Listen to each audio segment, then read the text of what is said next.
जरांगेंचं सकाळपासून आझाद मैदानात उपोषण सुरू आहे। जरांगेंच्या आंदोलनासाठी मोठ्या संख्येनं आंदोलक आझाद मैदानात दाखल झालेत। त्याचवेळी मुंबईत पावसाचा जोर वाढल्यानं आंदोलक भर पावसामध्येही आझाद मैदानात बसून आहेत। पावसामुळे आझाद मैदानात सर्वत्र चिखलाचं साम्राज्य पाहायला मिळतंय।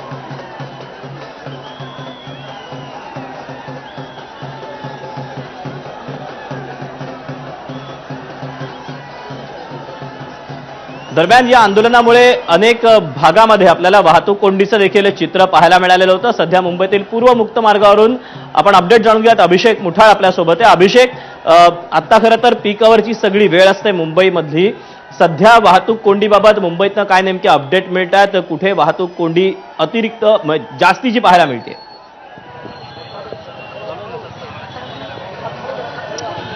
सध्याला मी जिथनं फ्रीवे सुरू होतो त्या भागामध्ये आहे आणि आता सध्याची जर का परिस्थिती आपण पाहिली तर अतिशय संथ गतीने अशी वाहतूक आपल्याला इथं होताना पाहायला मिळत आहे। प्रामुख्यानं जर का पाहायचं तर मोठ्या प्रमाणात ज्या मुंबईमध्ये गाड्या दाखल झालेल्या होत्या तर त्या परत आपल्याला माघारी जाताना पाहायला मिळत आहेत। काही सर्वसामान्य मुंबईकर असतील त्यांच्या देखील गाड्या आहेत आणि आपण सध्याला बघू शकतोय की त्या गाड्या फ्रीवेवरनं त्या जाता आहेत। दुसरीकडे जर का इकडे पाहिलं तर रॅपिड ऍक्शन फोर्स असेल हे देखील इथं तैनात करण्यात आलेली आहे। प्रामुख्यानं मोठ्या प्रमाणात मराठा आंदोलक हे आपल्याला मुंबईमध्ये पाहायला मिळत आहेत। त्याच पार्श्वभूमीवर एकूणच मोठ्या पोलिसांचा फौजफाटा जो आहे तो देखील इथं तैनात करण्यात आलेला आहे। दुसरीकडे मुंबईकडे जो जाणारा रस्ता आहे तो देखील सध्याला बंद करण्यात आला आहे। मोठ्या प्रमाणात ज्या गाड्या दाखल झालेल्या होत्या त्यांना कुठेतरी थांबवण्यासाठी हे सगळे प्रयत्न आपल्याला होताना दिसलेले होते आणि सध्या एकूणच जे सर्वसामान्य मुंबईकर दक्षिण मुंबईमध्ये आलेले होते त्यांना पुन्हा परतीच्या मार्गासाठी जो फ्रीवे आहे तो उघडा करण्यात आलेला आहे आणि त्यामुळे सध्याला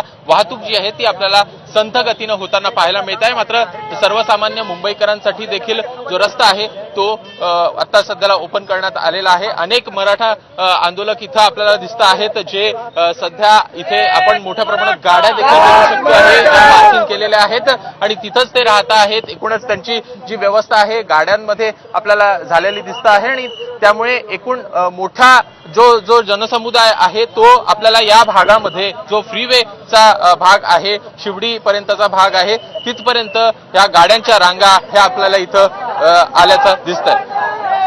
दीपक, नक्कीच अभिषेक, धन्यवाद दिलेल्या सगळ्या सविस्तर माहितीबद्दल।